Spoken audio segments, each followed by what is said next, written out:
बार एक बादली गांव में एक बूढ़ा नवाब रहता था।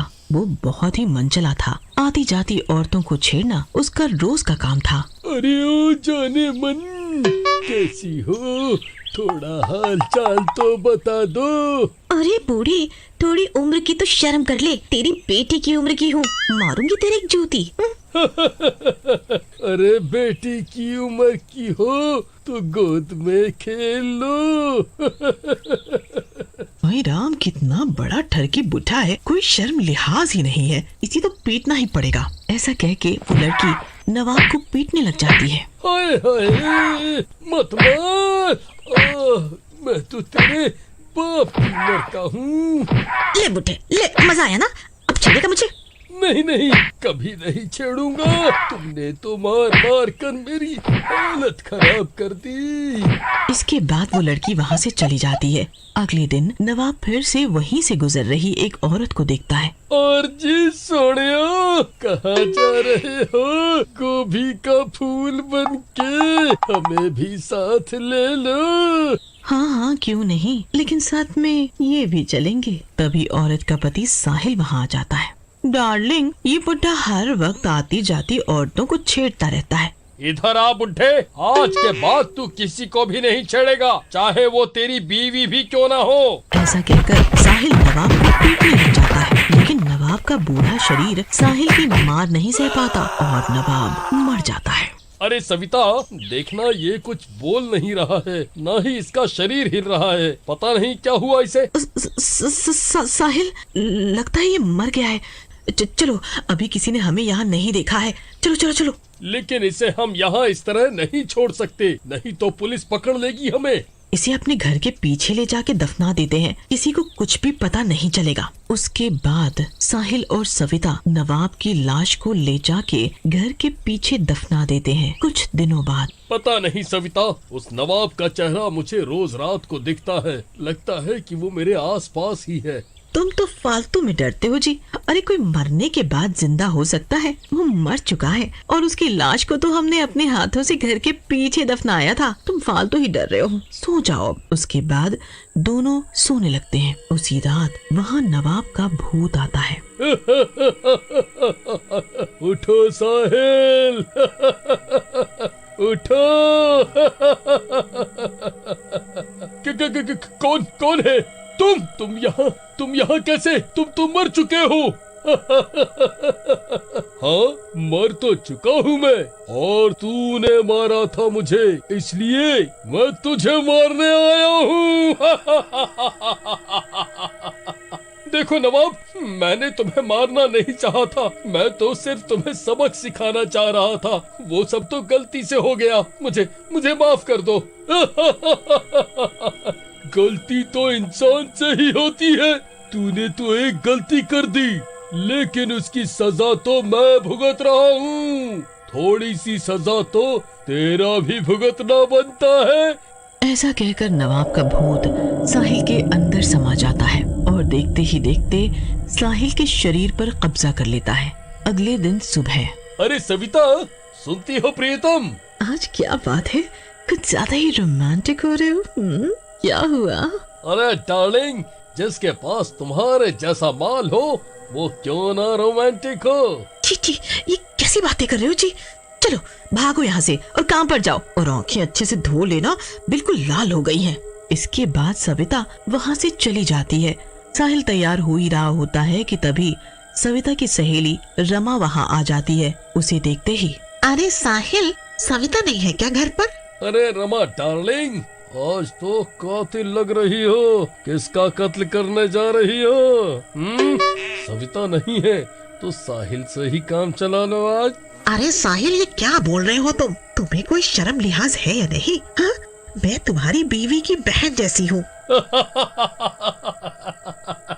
तभी तो बोला रमा डार्लिंग, वैसे भी तो साली आधी घर वाली होती है।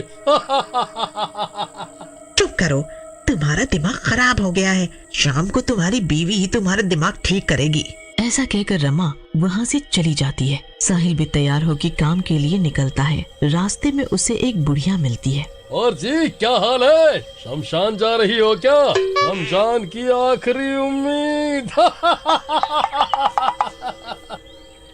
क्या बोल रहा है नास मिटे, तुझे कीड़े पड़े, तेरा नाश हो जाए। गुस्सा क्यों कर रही हो? वैसे भी तो तुम्हारे को तो वहीं जाना है। ऐसा कहकर साहिल वहां से चला जाता है। उधर रमा सविता को साहिल की सारी बात बताती है। सविता यह सुनकर हैरान रह जाती है। अरे रमा, तुझे पता भी है ना कि साहिल ऐसा नहीं कर सकता। लेकिन सविता, ऐसा हुआ है। साहिल ने मुझे सच में छेड़ा है और उसकी आंखें भी लाल थी, जैसे कई दिनों से सोया ना हो। कहीं उसने पी तो नहीं रखी थी। तभी वहां साहिल आ जाता है और रमा को देख के गुस्से में आ जाता है। रमा, तू यहाँ क्या कर रही है? मेरी चुगली करती है? ऐसा कहकर वो रमा को जोर से धक्का देता है। रमा गिर जाती है। अरे रे रे रे, मर गई रे, मेरी तो कमर ही टूट गई। मार डाला कमबख्त ने। बचाओ बचाओ बचाओ बचाओ मुझे। रमा की चीखें सुनकर वहां गांव के बाकी लोग भी जमा हो जाते हैं और साहिल को पीटने लगते हैं। साहिल पिटते पिटते बेहोश हो जाता है। ये सब देखकर सविता डर जाती है और सोचती है, ओ न हो, मुझे लगता है साहिल पर किसी शैतान का साया है। मुझे कुछ करना होगा, नहीं तो साहिल ऐसे ही औरतों को छेड़ता रहेगा और पिटता रहेगा। उसके बाद सविता एक तांत्रिक के पास पहुंचती है और तांत्रिक को साहिल के बारे में सारी बात बताती है। तुम्हारी बातों से तो लगता है तुम्हारे पति पर कोई शैतानी आत्मा का साया है, लेकिन मुझे अभी भी क्यों लग रहा है कि तुम मुझसे कुछ छुपा रही हो। अब हाँ बाबा, मैंने एक बात तुमसे छुपाई है कि मेरे पति के हाथों एक छिछोरे बुढ़े की मौत हो गई थी और उसकी लाश को हमने घर के पीछे दफनाया हुआ है। पुत्री, वही तो तुमने गलती कर दी। तुम्हें उस लाश को अपने घर नहीं दफनाना चाहिए था और उसका अंतिम संस्कार कर देना चाहिए था।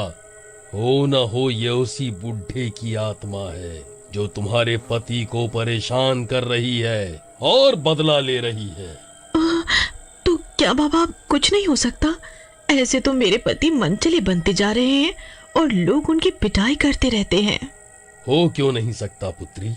हो सकता है, लेकिन हमें दोबारा उस लाश को निकालना होगा और उसे दोबारा से पूरे विधि विधान से अंतिम संस्कार करना होगा। लेकिन कैसे बाबा? साहिल के अंदर तो वो शैतान है और वो हमें ऐसा नहीं करने देगा। बेटा, ये तो तुम्हें ही करना होगा। वो मन चला है, उसके मन को बहला फुसला कर तुम ही ऐसा कर सकती हो और ठीक कर सकती हो। तुम आगे आगे चलो, मैं पीछे से तुम पर नजर रखूंगा और मौका मिलते ही उसका शरीर निकाल कर जला दूंगा। उसके बाद सविता वहां से घर की ओर चल पड़ती है। घर पर साहिल उसका इंतजार कर रहा होता है। और मेरी रानी कहाँ थी आज? देखो, मैं कब से तुम्हारा इंतजार कर रहा हूँ। बड़े बेसब्रे हो रहे हो, क्या बात है? इधर सविता साहिल को बातों में लगा कर रखे होती है। तभी तांत्रिक बुढ़े का शरीर बाहर निकाल लेता है। तभी साहिल का ध्यान घर के बाहर की आवाजों पर जाता है। लगता है कुछ आवाजें आ रही हैं। बाहर जाके देखता हूँ। रुक जा तांत्रिक, रुक जा। कौन से जन्म का बदला ले रहा है मुझसे? बड़ी मुश्किल से तो मैं दोबारा जवान हुआ हूँ। अभी तो जवानी भी नहीं देखी मैंने। रुक जा दुष्ट, मत जला मेरे शरीर को, नहीं तो मुझे जाना पड़ेगा। चुप दुष्ट, एक तो औरतों को छेड़ता है, तंग करता है। तेरा तो चले जाना ही ठीक है यहाँ से, नहीं तो तू कितनी और औरतों को परेशान करेगा। नहीं करूँगा, किसी को नहीं परेशान करूँगा। सबको अपनी माँ और बहन समझूंगा। बस एक बार छोड़ दे, एक बार छोड़ दे। लेकिन तांत्रिक उसकी एक नहीं सुनता और उसके शरीर में आग लगा देता है। आग लगते ही बूढ़े की आत्मा तड़पने लगती है और साहिल भी ठीक होने लगता है। हाय, मर गया रे। अरे तांत्रिक, तुझसे मेरी खुशी देखी नहीं गई, मेरी जवानी के झटके। हाय, तुझे कीड़े पड़े रे, लेकिन मैं मरूंगा नहीं, फिर आऊंगा ज्यादा ताकतवर होके। थोड़ी ही देर में बूढ़े की आत्मा गायब हो जाती है और साहिल भी ठीक हो जाता है।